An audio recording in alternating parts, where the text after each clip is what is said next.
Workers New Hampshire chapter.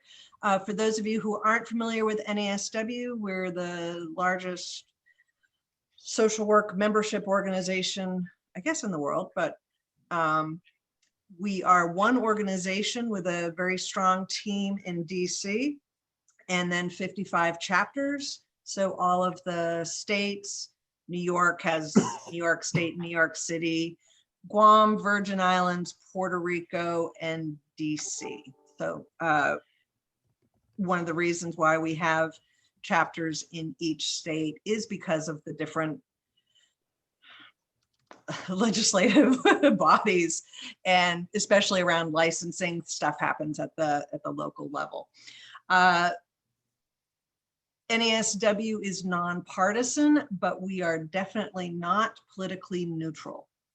And one of the things I say that separates or makes social work different from other, helping professions, primarily around mental health, is that within our code of ethics is a component around social justice, that it's looking at individuals not just as individuals, but as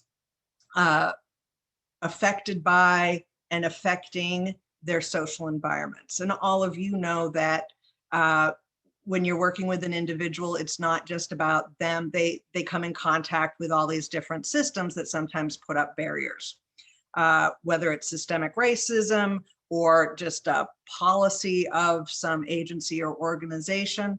And within the social work code of ethics, we are told it's not enough just to say, oh, that's too bad, but we have to go beyond that and work to change the systems and policies that are negatively affecting our clients and communities. So that's kind of our basis. So that means that when we are looking at what legislation to follow, what legislation that we're going to advocate for, which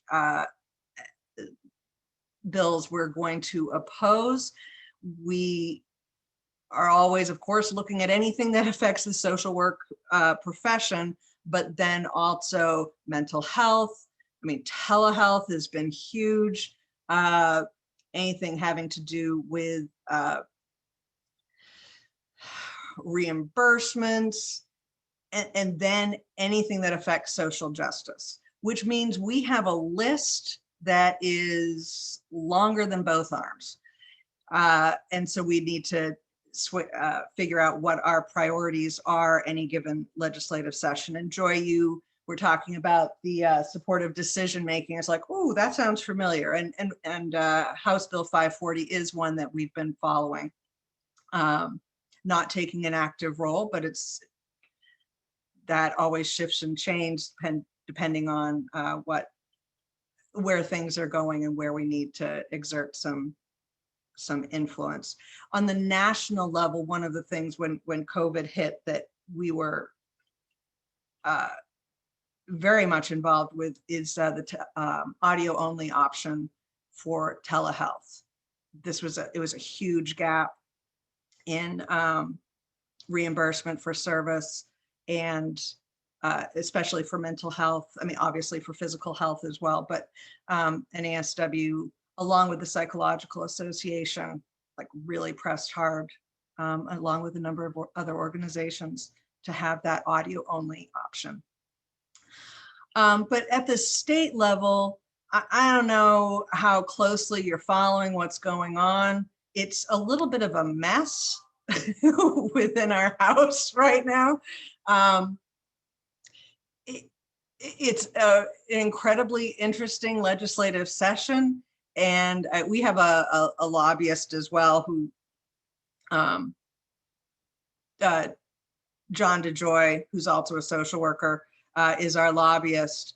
And I've been saying, do we just wait until everything goes to the Senate? Because, and we'll see what happens in the House, Wednesday, Thursday, Friday with the full session to see if actually, because there was the last time the full House met, what, 50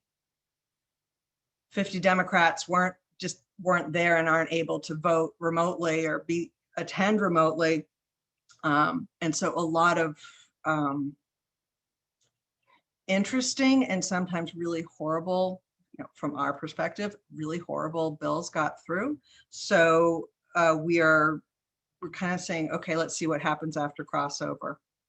The bills that we've been really closely following are the ones around telehealth. I'm not sure how much telehealth affects you. Can you nod? Telehealth, yes, affects you in the work that you do, or no, not really? I would Kind say, of, sort of. yeah, yeah. So we were pretty happy that that was it was retained, but at least it's not being voted on right now. But then also things like broadband, minimum wage, and excuse me, now I'm blanking on all the bills, but anything from child marriage to broadband, that's stuff that we're following. And I'm going to pause right there. Does anybody have any questions about what I've said so far?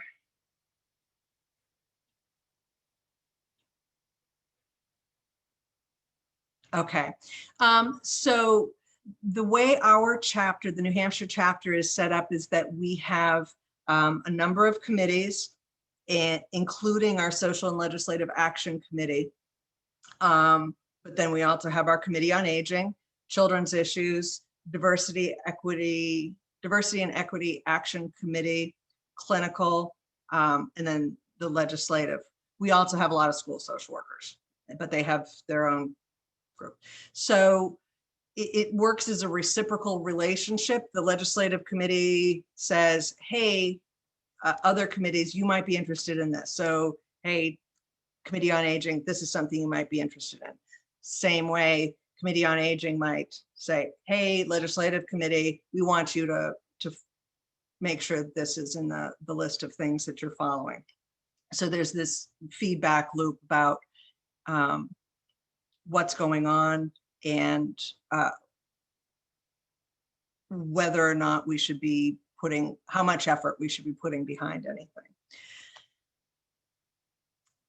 And then I'm kind of pausing because it's like, oh, this is such an interesting year. And I'll say usually, we're there at Legislative Office Building. We are working in collaboration with many other organizations. Many hands make light work, and also just having many different voices all talking about the same thing, I think has influence. Also, we do quite a bit of work with our members around here, doing calls to action, saying, hey, this is something that's coming up and you are content experts. And I would say to all of you, you are content experts. You know how how legislation, how various policies affect your clients and communities. And that's who representatives want to hear from. They want to know how a bill will affect their constituents. And I know for a lot of people that can be a little nerve-wracking. It's like, oh, what would I have to say? And how many of you have been to a legislative hearing? Okay, so you know that especially in person, parking is hard. Going to a hearing is easy. But I think it's also dispelling a lot of preconceived notions about what it's going to be like to go into a hearing. And what I tell people is you walk in and nobody asks you where you're going. No, but you just go to and you go and sit down. And if you say, oh, this is not what I want to be, this is not the right place, or this is not what I want to be listening to, or, oh, they're delayed, you can get up and leave and nobody's going to challenge you and nobody's going to ask why you're there. And you could just like go from hearing to hearing and plop yourself down and find out what's going on. And when you start listening to people who are giving testimony, it really is just democracy in action, right? People are telling their story about why this bill is good or bad, and how they are or would be affected by it. And I think once we're back in, well, and actually you could do it virtually now, and it's even easier. You can go to a legislative hearing and nobody knows you're there. Somebody knows that your name pops up on a list, but nobody sees your face. Nobody hears you unless you've signed up to give testimony. And even if you sign up to give testimony, you're not on camera. So if you haven't attended a hearing ever, now's a really easy time to do it. And it would give you an idea of, oh, I could definitely do that. And believe me, I've heard some people say, oh, geez, that's, I could definitely do that better than that. And I'll say, even though I frequently give testimony, I still get butterflies in my stomach, and it's a little nerve wracking, but you feel pretty good afterwards because your voice has been heard, you've gotten your point across, and you've advocated for not only your own work, but all the people that you work with. So I'm gonna stop and ask, are there any questions? How do we find out when things are happening so that we can sit in on a legislative meeting? Oh, easy peasy. Let me show you. And this is why it's good that I can share.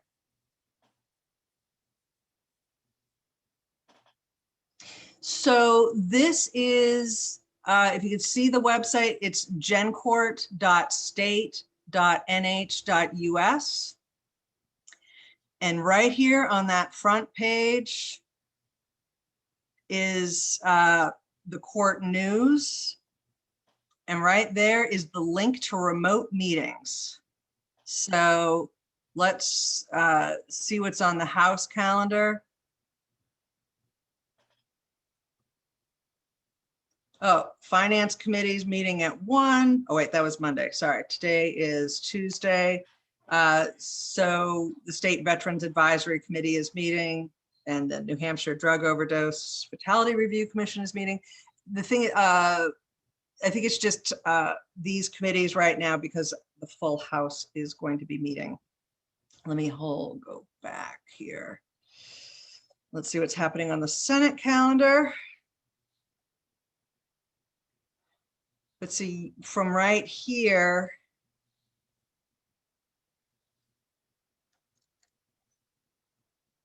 there's the Zoom meeting. You could sign in if you wanted to. And let me also show you something else. You can right now, because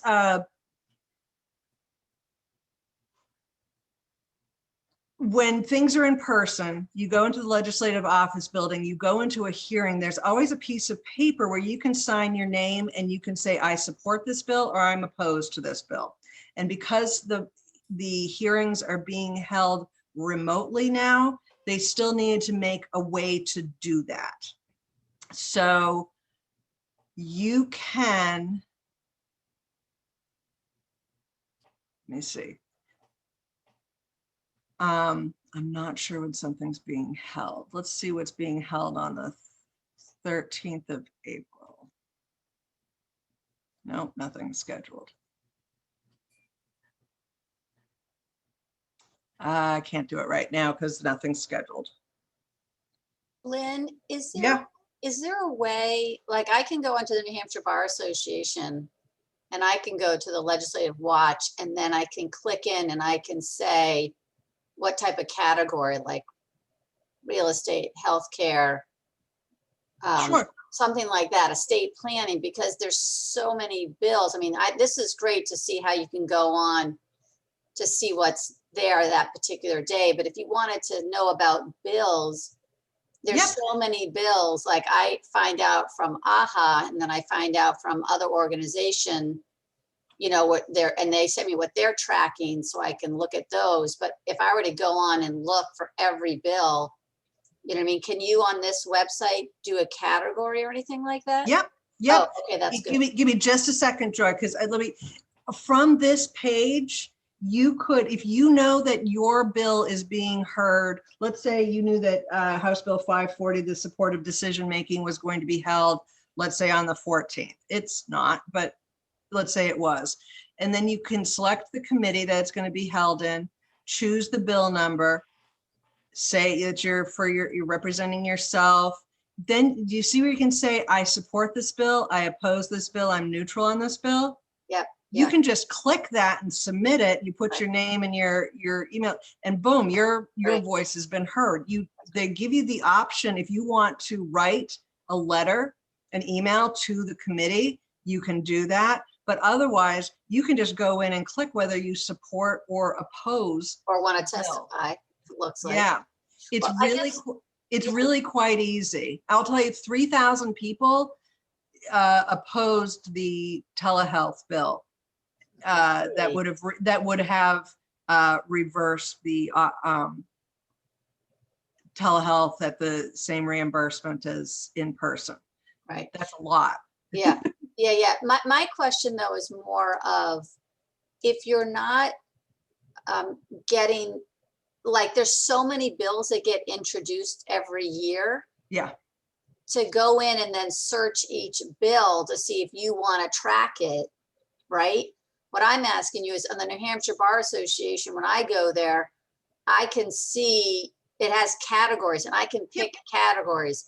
Are there way to pick oh, okay. Yeah. So this is back here on the home page. Yep. If you know the bill number, you can just put it in there. If you're Right. saying, I want to see if there's anything about, Right, but what I'm saying is this, like, all of a sudden the legislature comes in, all these bills get thrown.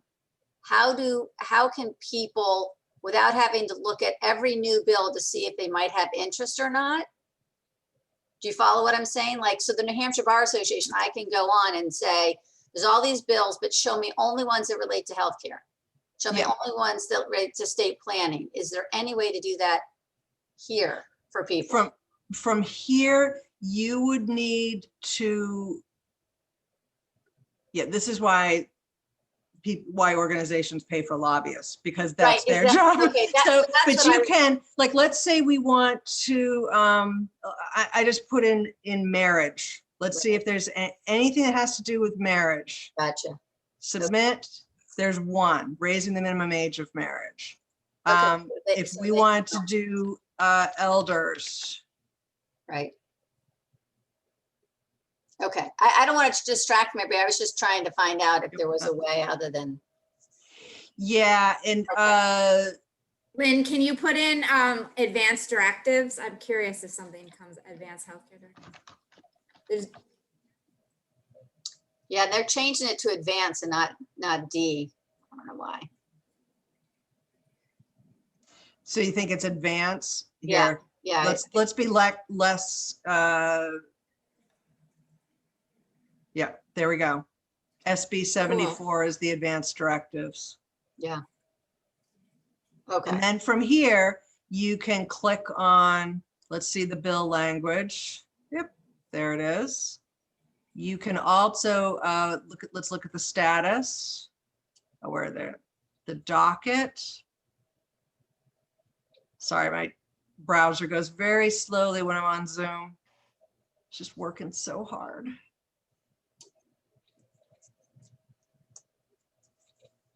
so I guess my point though is that's why it's helpful to be on the links with like AHA or something like that, because they send out the bills that they're tracking. Yes. Because otherwise you've got to kind of figure out these terms to look for and stuff like that, so. Yeah, and what's the way that we do it, and I think it's a way that another number of organizations do it, is you start looking at the LSRs and seeing, oh, that has some key, that's before there's actual bill language, it's a placeholder. Right. And so you say, oh, that's something that we might want to be interested in. And so it's like, oh, is this something? And sometimes it is, sometimes it isn't. Other times, whatever the placeholder was or the title of the bill Mhm. doesn't really connect with what the actual bill language is. I hate those because all of a sudden we're halfway into the legislative session. It's like, holy moly, where'd this come from? It feels like it just came out of left field. And it's just because the title of the bill was really not what the bill language indicates. So yeah, it can be, I mean, there's like 1,000 LSRs. It's Right. a lot. Right. It's a lot. Right. And everything needs to be heard. That's one of the interesting things about the New Hampshire legislature is everything needs to come in front of the committee. Other state legislatures, a committee can decide to pick something up, same way with the US legislature, but in New Hampshire, everything must be heard. Which means there's a lot of like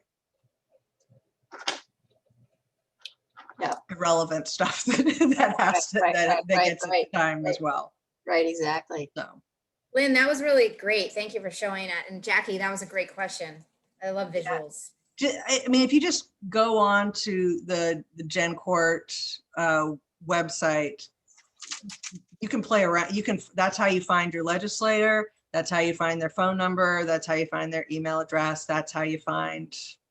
That's amazing. I mean, I have a teaching background and I'm like, are kids doing this in high school or even college? Like on a not just like a, hey, guess what? You can go to this link. Like what you just showed us, like all kids should be proficient in that. Yeah, it's I mean, I think that's why you have like 5th graders who are saying the pumpkin should be this, and it's all very cute. I'm not knocking it, but I mean, it's a great experience. Unfortunately, it does take up a lot of time and bandwidth, but I don't think the state vegetable should be this, the state berry should be that. It's definitely educational. Lynn, I don't know if you can answer this question or not, but I am actually a resident of Maine, but I work in New Hampshire. The bills in New Hampshire are the things that are really important to me, but I can't vote on them. Yeah. But can I still go to Gen Court? Could I testify on a bill?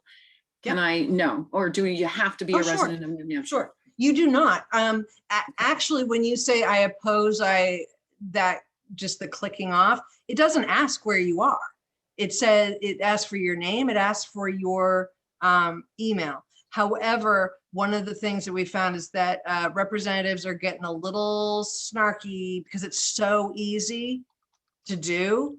Who knows where people are coming from? And so however many thousand people voted one way or another, it's like, are they even residents? So, and I've heard people who are giving testimony, representatives will ask, where do you live? Right? And because they're very aware that there are all these outside groups that are saying, hey, New Hampshire's looking to do this, so send a lot of emails. If you are writing to your representative about something that affects New Hampshire clients, that's what I'd focus on. Are you working in New Hampshire? Yeah, then you say, I work at, Yes. and my clients, my patients, my people all are in New Hampshire, and this is how this bill affects them. Yeah, that's why it's important. That's why those bills are important to me. And New Hampshire's just right there. I don't know why this house can't just be picked up and moved, because I'm more interested in New Hampshire than Maine. Well, it's interesting because I'm in both New Hampshire and Vermont, and before with Maine, and you think that things run, and in a lot of ways the process is very similar, but whereas Maine and New Hampshire are like apples and oranges, then you have Vermont, it's apples, oranges, and hedgehogs. It's like, wow. I mean, Vermont is like a whole new world. I actually said to my husband, why aren't we living in Vermont? Holy moly, why aren't we living there? And it's just yeah, the way the tide turns. Lynn, I don't want to change subjects, but is the NASW involved at all with COVID related issues? Anything on advocacy on that end, or? Actually, on a lot of different fronts. I mean, I've been sitting in this chair for over a year now, right? Because everything went remote. I mean, I know for some of you, obviously not all of you, I think, but and you probably saw it too. I mean, just it's huge equity. There's huge equity issues. And for thinking about kids who are now home from school, who are suddenly home from school, and oh, we'll do everything remotely, we'll do everything online, and you start to realize, oh, not all kids have access to devices, not all kids have access to reliable internet. I'm sure your constituents face the same thing. Do they have devices? Do they have reliable internet? And for many, the answer is no. And so for the child, the middle schooler or the high schooler who's having to go to the church parking lot or the McDonald's parking lot in order to write their paper on a phone, or your elderly person who now has like no connection to they're unable to see their families, their loved ones, their community, and maybe they don't have the electronic devices or the internet in order to do it remotely, or they put themselves at risk by doing things in person. So that's one piece of it. But then also the racial disparity, the fact that in New Hampshire, I don't remember the numbers right now, but what we're 93% white. I mean, people of color make up a small percentage of the population, but a disproportionate number of COVID cases, COVID hospitalizations, and COVID deaths. In Maine, it was 20%. 20% of the COVID cases were for people of color, whereas like what 3% of their population is.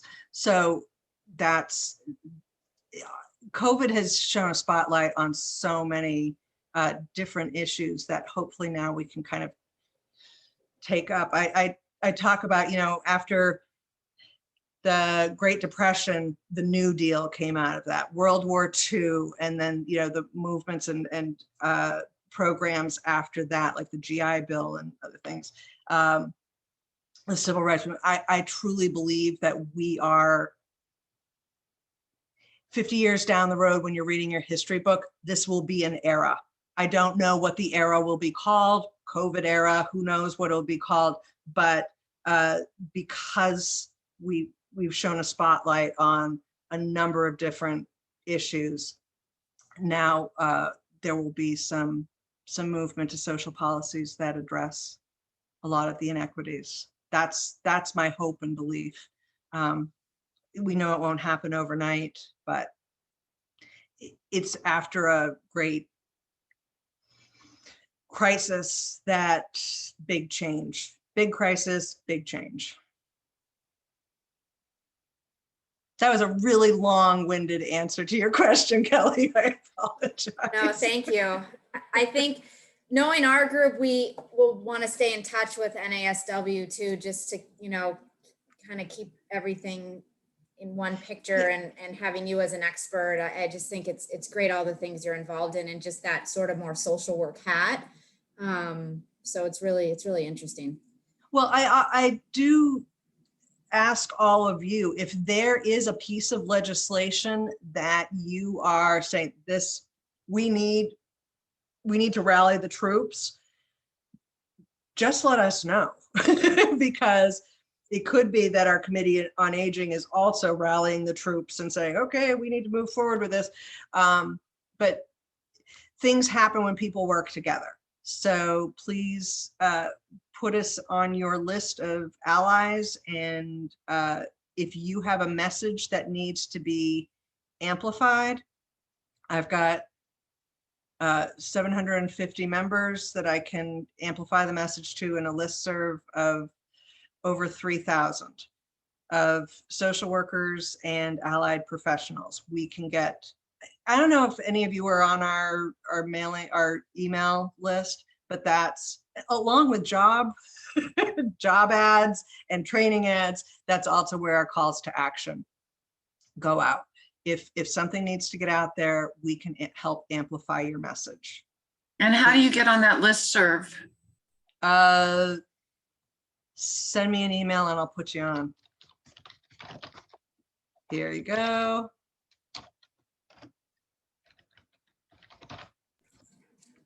There. I have everything point to my Gmail address. You should feel free to email me with any questions. On that listserv, we try not to send out too much. I mean, I know people's emails get really full, and it could be, it's like, oh, I don't need any job offers or training opportunities. But we'll happily put you on there. Any questions?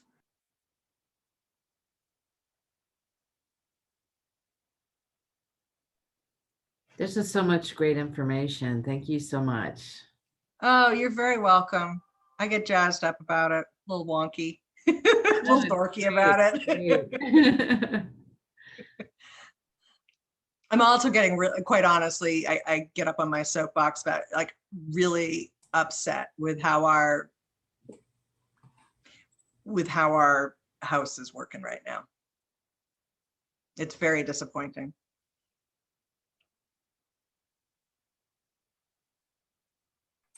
Do you have any ideas on how to fix it? Hope that next legislative session is different, and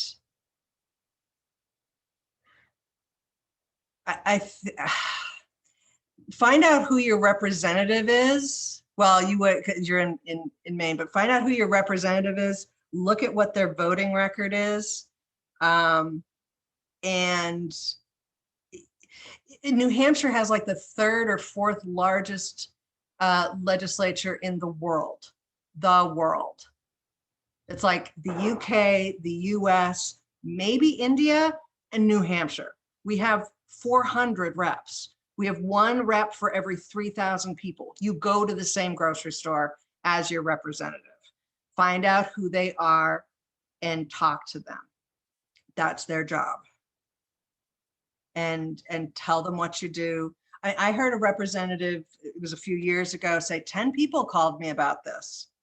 10 people moved the needle for him. And they were his constituents.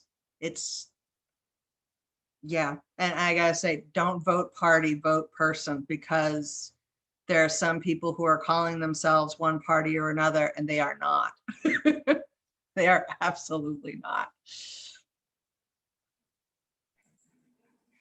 That's amazing. You gotta cut me off, Kelly, because I'll just keep talking. No, I love it. I think this is so great. Yeah. Does anybody else have any questions for Lynn or thoughts? I know we could continue for another hour, but. I just have a quick question. How easy is it to join National Association of Social Workers, and what are the requirements? If you have $236, you can join NASW. I mean, it's a membership organization. So you don't have to be a social worker. If you are a social worker, great. But it really is just signing up. Heather, are you a social worker? Nope. Nope. I'm a mortgage professional. Really? You Yes. can join up as an associate, as an oh, what's the term? Is it associate? You can sign up as a non-social worker. Okay. But you might get a lot of information about things that are During non-COVID times, do you have live meetings, or something other than Zooming? Yeah, most of our groups were meeting in person with the option to also Zoom in. We had started using Zoom years ago because, you know, people can't spend an hour driving one way, an hour at a meeting, and then an hour driving back. So we always had Zoom as an option. It'll be interesting to see what happens once we can all be in person. It may be that things, it's like, let's just do this on Zoom because it's easier to do. It'll be really interesting to see how work changes. What things stay in place. So Lynn, in the spirit, and everyone, in the spirit of just pushing, just great conversation, I just was emailing our treasurer, and we're going to join because this is fabulous. So Pathways will be a member. And we'll also get on your listserv just so we can, as you said, I don't know what you said exactly, but you said it beautifully, of just change happens together or whatever. But I think there's a lot of common synergy. So we appreciate you. You're very welcome. And thank you for the work that you're doing. And as I said, let us know how we can help amplify your message. Do you also sit on the UNH, the CACL, or any of those committees, or AHA? Does NASW sit on any of those conversations? They're, I guess it's all under their Center of Aging, I think. Allison Rataj, is she still a part of that? She was, she just went to pursue her master's. She went to get her doctorate. She's getting her doctorate right now. Doctorate, yeah, okay. Yeah, she was on our board. She's So now it's getting Jen her doctorate. Rablias. I'm vouching the last name, but I believe she's sort of spearheading that. Yeah. Okay, cool. So, Thank you. all right. Any other questions? You have my email. Don't hesitate to reach out. And thank you for inviting me. Thank you so much, Lynn. Thank you. Oh, Kelly, you're muted again. Thank you. You're welcome to stay on. The last portion of our meeting is just sort of case-based. We'll probably try to tie it in with some kind of legislative topic, and we'll just open it up. So you're welcome to stay, or certainly if you have another commitment, I do have another that I need to get to. So Jackie, do you mind ending the recording now as well? Lynn, thank you. no, thank you, everybody. Have a great day.